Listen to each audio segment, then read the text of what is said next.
I just bought this BMW E92 that even an authorized workshop couldn't fix. Due to its amazing performance, aggressive and sporty styling, dynamic ability and 50-50 weight distribution, BMW E92 M3 is arguably the most loved generation of the M3, as it was the first and only M3 model to use a large naturally aspirated V8 engine.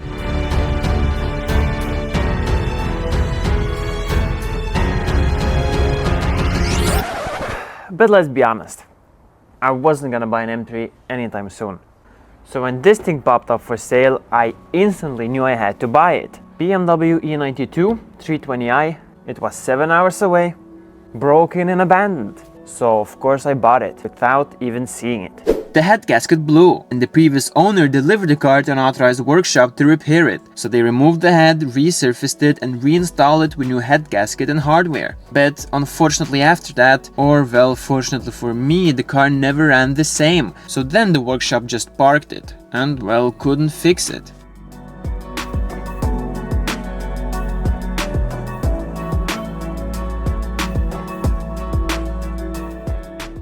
After the previous owner managed to get this car back from the workshop, you could say it was in pieces. All the engine covers was off, everything here is loose, and most of the parts was in the car. But the previous owner couldn't be bothered to fight with the workshop to get it fixed, so he just sold the car, and I bought it. Pretty nice car, nice interior, leather seats, big iDrive, this sporty steering wheel thingy. I'm not sure what it is, but I think they are kind of expensive. I did also get the original steering wheel, automatic gearbox,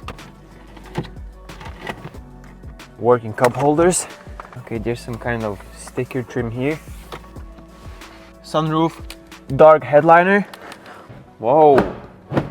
Pretty decent looking winter wheels with decent tires. Decent looking summer wheels with decent tires. From what I know, this car has M3 front brakes, Brembo, and 335i rear brakes.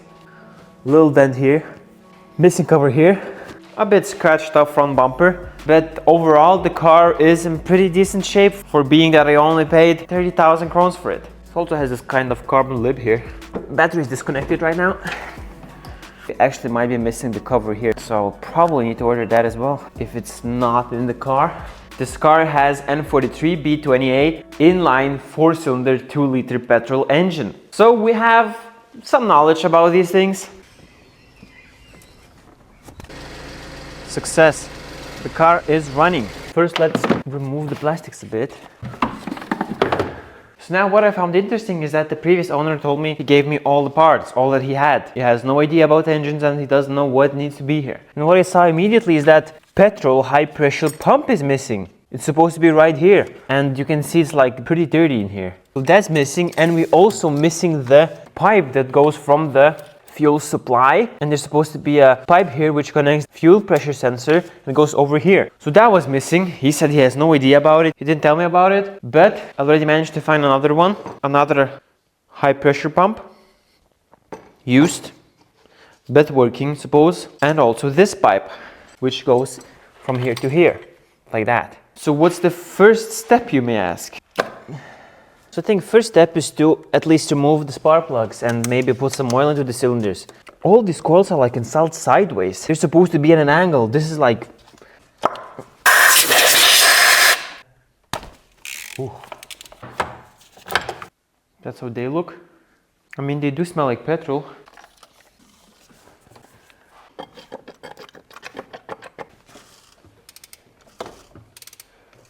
I mean, the engine turns over pretty smooth, so I think I will remove the valve cover to see if the camshaft look alright, if the timing is in place, and if everything looks fine. I'm not quite sure if I want to start it right now, because we have no idea what has been done. Oh, the rail is already loose.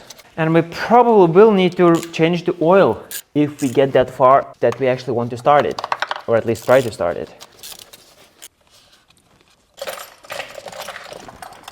Probably the positive terminal.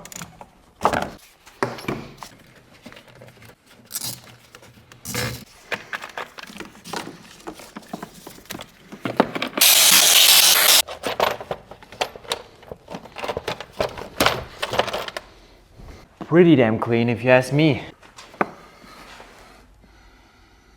Okay, this wasn't in place actually. This is supposed to be like this here. Yeah, All the head bolts seem to be tight. Now we will need to check the timing.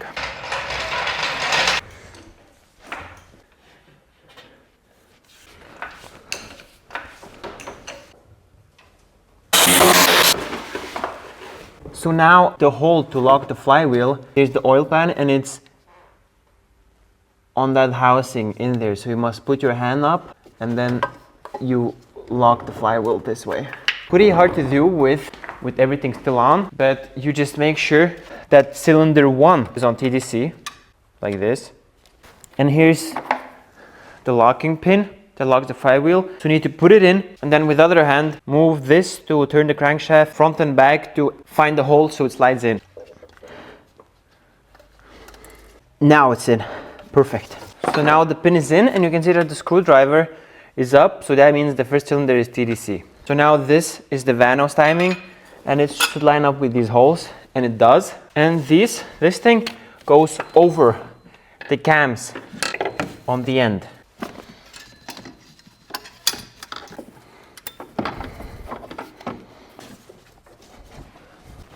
And it does. So the timing is in fact good, because when the engine is at TDC and everything is in time, both of the camshafts on cylinder 1, the lobes on both of them was point inwards towards the center of the engine. So you can see the lobes on this one is like this, and the lobes on the cylinder 1 on the intake camshaft is like that. So the timing is perfect. Since this car doesn't have a dipstick, we have no idea if there's enough engine oil and what's the state of the oil.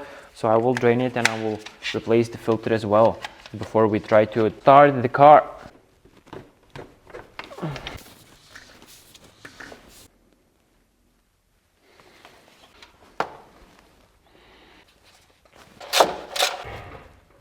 There is a bit of debris in the filter, but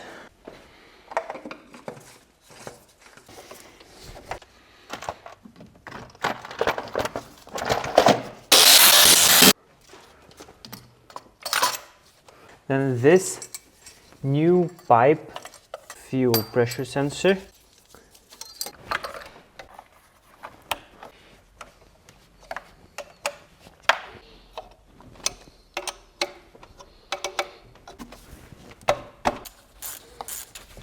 I'm gonna connect the battery again. Now just some oil, 4.25 liters. Okay, let's try to crank it, I guess.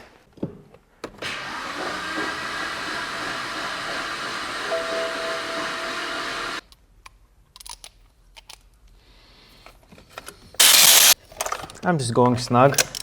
Maybe this engine is toast anyway, so.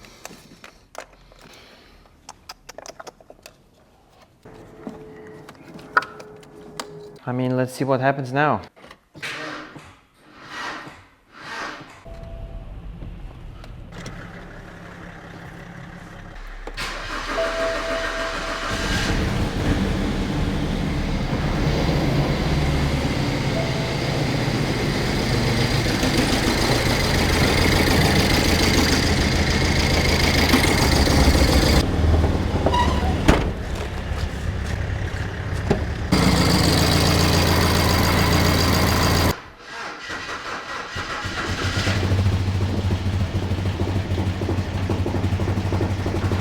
So I let the car run for a bit. It kind of stopped smoking, I guess, but it was still running completely like shit. And then after, a light came on, and that light was oil pressure. Because the other filter, I don't know. It looked decent, but I don't know how long the other filter was running, or if it was even running. But the oil did look low-key glittery.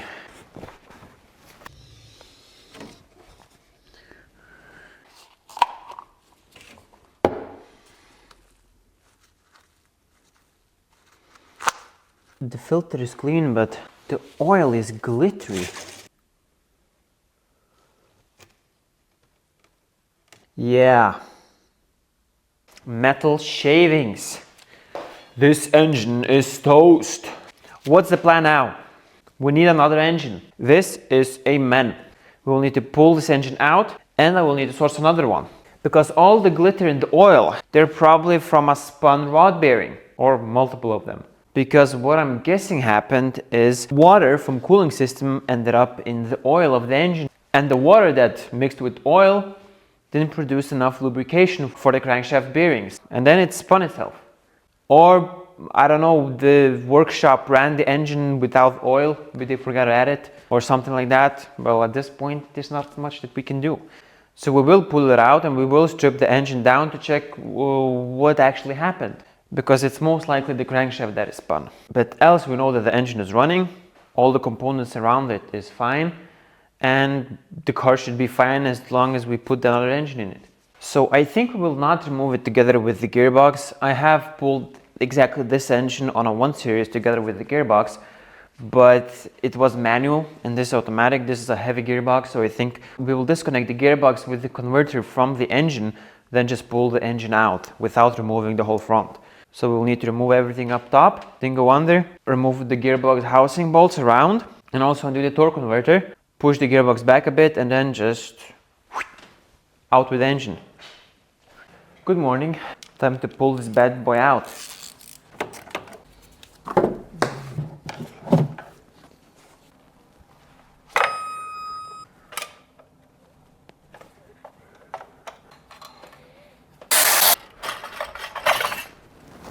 Okay, now I guess we can remove the manifold. Okay, both of the bolts at the bottom are missing, and that's interesting.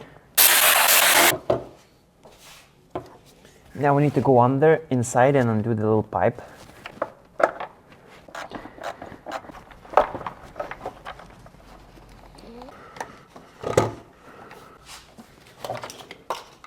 Just like that. Now when I look inside to the cylinder heads, you can see there's a bunch of oil right there.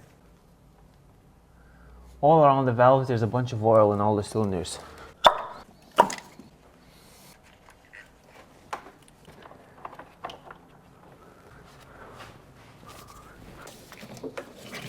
Now off with the positive terminal.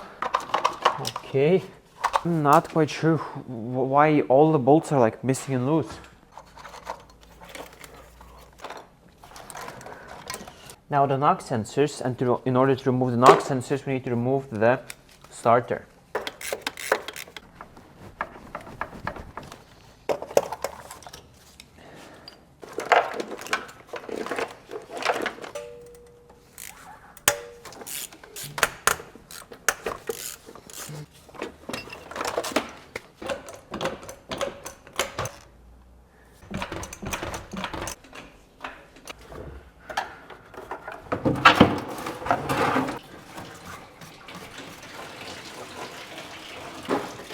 It's like purple. What?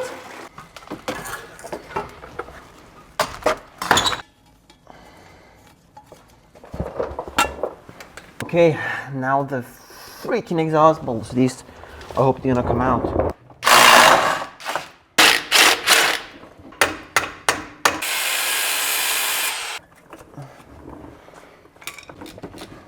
Now the torque converter. Good. Now the housing bolts.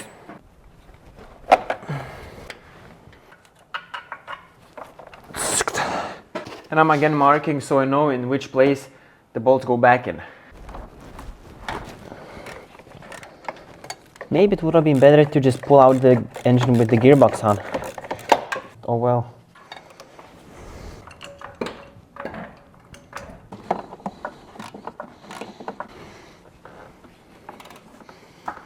Now through the hole in the bottom of the gearbox, I managed to push back the torque converter from the flywheel, just so the torque converter doesn't come out when we remove the engine. Now the steering column. Now remove some coolant lines here. I'm gonna lower the car down so it's easier to pull the engine out.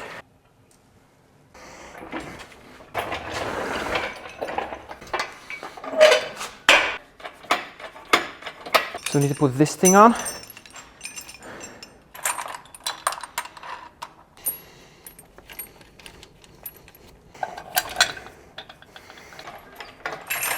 Now we need to undo the engine mounts. Last thing. Yeah. So this side was loose. I don't know what. Now I will undo the strut for the hood so we can tilt it back more. Oi.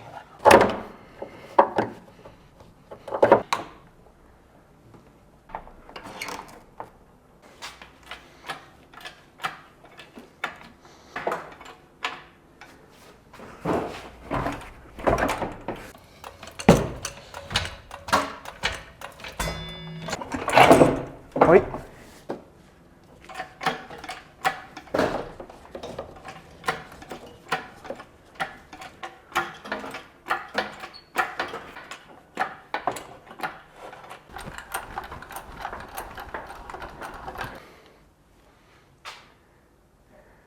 Success.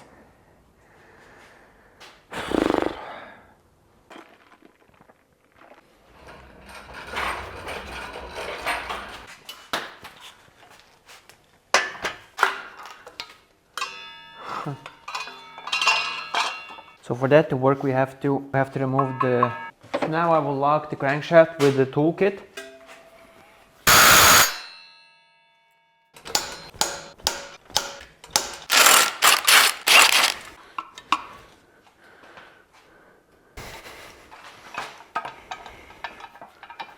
Okay, so I don't have a shorter bolt, so in order to put this thing on, I need to take off the manifold. Okay, so some of the bolts for the exhaust manifold were loose. At this point, I don't even know what the hell is up with the history of this car.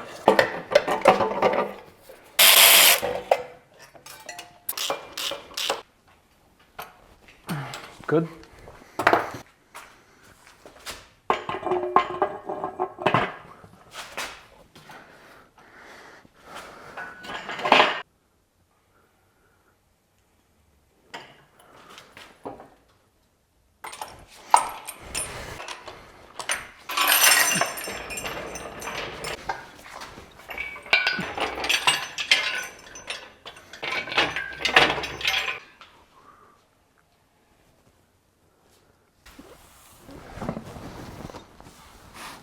Now the first thing I want to check is the bottom of the engine. The top we're going to do after, but firstly I want to remove the oil pan and take a look at the rod bearings.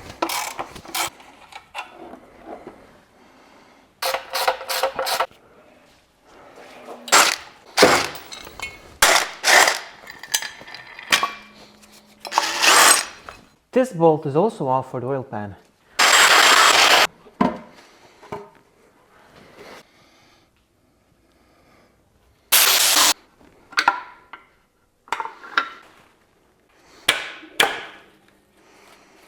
Reverse thread.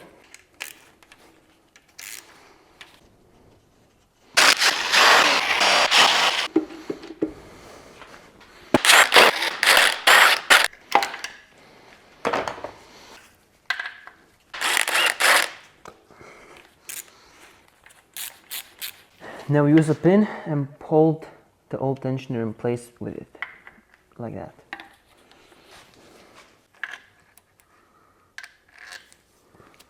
And remove the oil pump.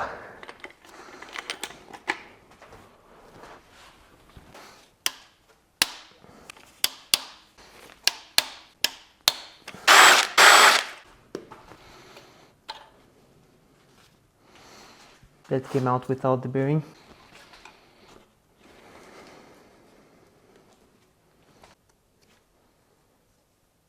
So it's definitely worn. And there are some marks on the crankshaft. Holy Scheiße! This one is very bad as well.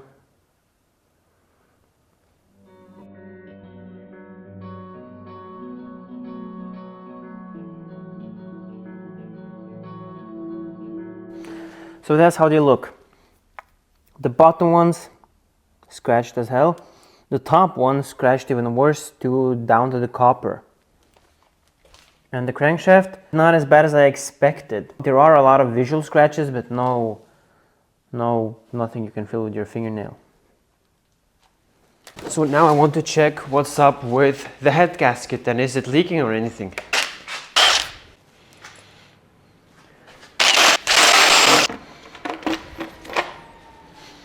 Now the tensioner.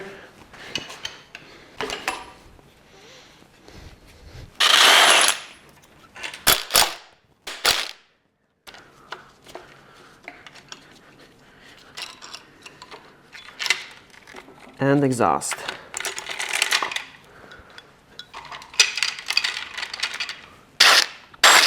Vano solenoids.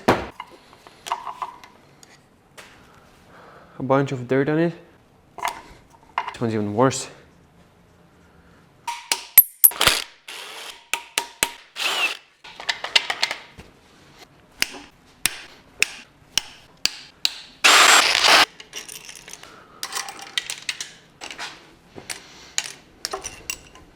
Okay, moment of truth. Momento of truth.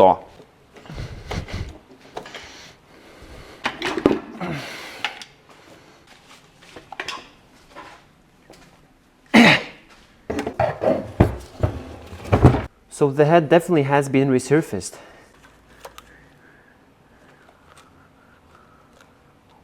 But I see the problem. You can see the head is all shiny and everything, but there's a bunch of like marks, scoring, scratching around these holes.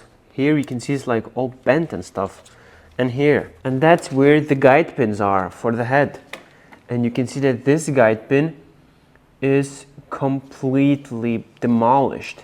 So I'm guessing when the workshop put the head back, somehow this guiding pin didn't get put in place. And then the head, I guess, couldn't seat properly, so it was leaking here.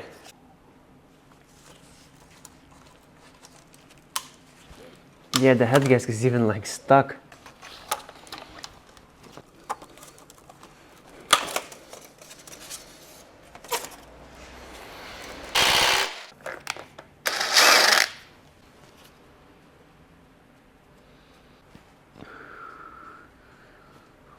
So another thing I discovered is that there's a bunch of marks here, like something that has been dropped into the engine. That is so weird. All of them look good. And this one, number 4, it's like something been dangling around in here. All these scratches here and all this is like bent.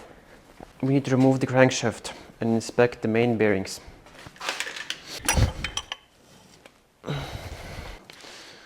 Looks decent, I guess.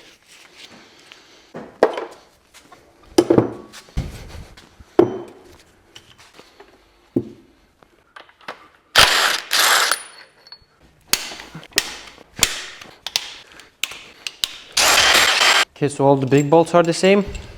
The whole timing chain thing, not worried about that because we anyway are going to be replacing it.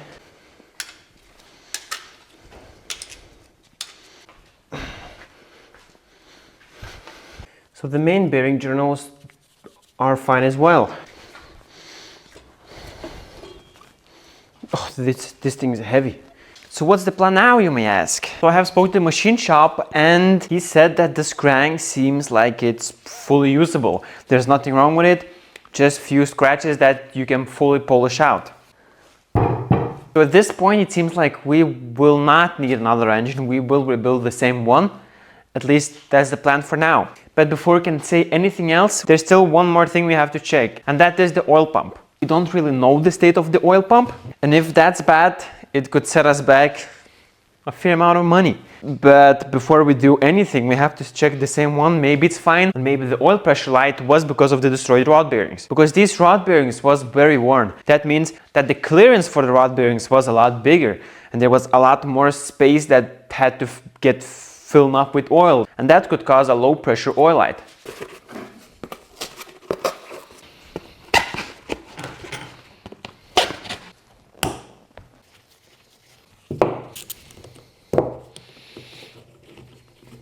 So now the balancing shafts are off.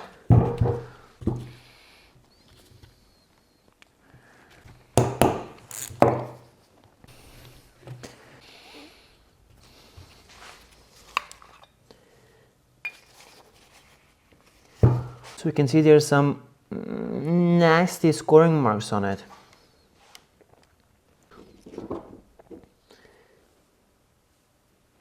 I think we will be replacing it. A brand new oil pump for this engine cost around 15,000 crowns. But what I found out that the oil pump for the N43 B16A, the 1.6 liter petrol, very similar The inside is all the same, just the only difference is that the 1.6 version oil pump does not have the balancing shafts. But I saw on a forum that one guy did it, is that he used just the old shaft. He used the old shaft on the new oil pump, the one for the 1.6 petrol, and he just had to cut off some brackets and drill a hole for some bolt or something. So we might actually need to go that road, because that would be a very good money saving. And we're gonna be doing all this work. I think at this point it would be better to replace the oil pump.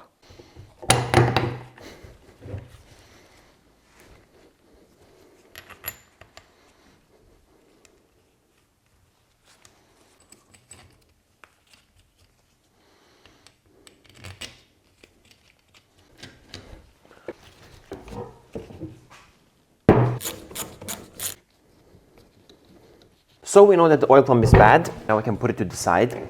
Now we need to take, we could say, the heads apart. Not apart, but at least remove all the unnecessary components and make the life for the machine guy easier. Now this exhaust thing.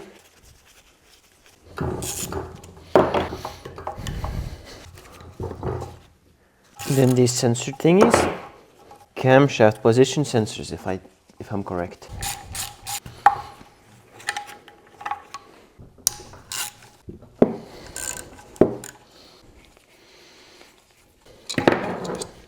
Flip the heads.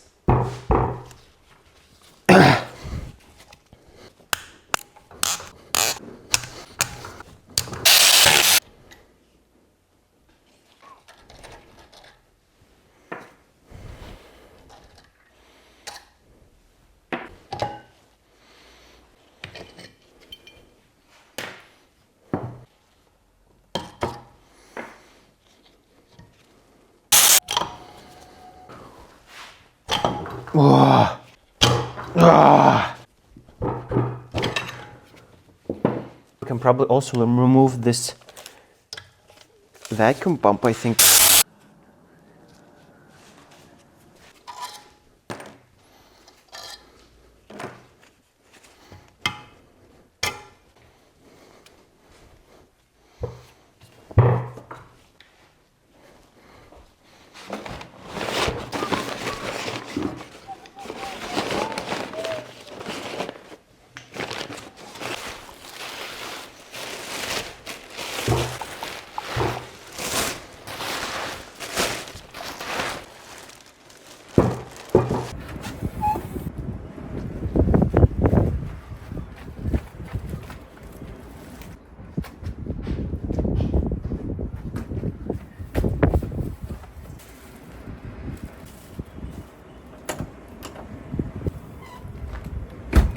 So I delivered the head, the crankshaft, and all of the pistons together with the conrods to the machine guy. He also took a look at the block.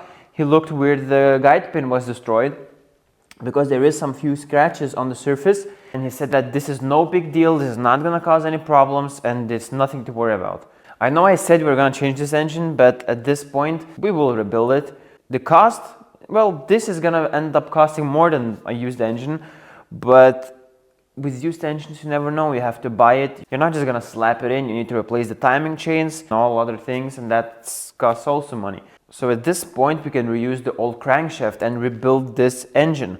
We will use new main bearings, new rod bearings. We will use the same old pistons with conrods, but we will replace the piston rings and just put everything back together with, well, all new gaskets, new timing chain, also oil pump chain. You guys saw how bad the oil pump was. So we will be replacing it. After reading a bit on forums, it's very possible to use the 1.6 petrol oil pump. So that's what I ordered. We will see how it is when we try it though, because the original oil pump for N43B28 engine costs 15,000 crowns, around 1.4 thousand euros. Used oil pump for this engine from Lithuania costs around 300 to 400 euros. So at this point, I think we will try to use the 1.6 petrol oil pump, which costs around right under 5,000 crowns, around 450 euros. So we will see how that is, because I think we will need to drill some holes and use the old shaft to be able to use the balancing shafts on the new pump. And if you guys have used the 1.6 pump on the 2-liter pump, make sure to comment and let me know how everything is. I am very excited to rebuild this engine and I'm very excited to drive the car. I was never a big fan of E92s, but now after I bought it, I think it's a very nice car. It's gonna be a lot of fun. And I hope it's gonna be fun for you guys to watch. So thanks for watching and I hope to see you in the next video.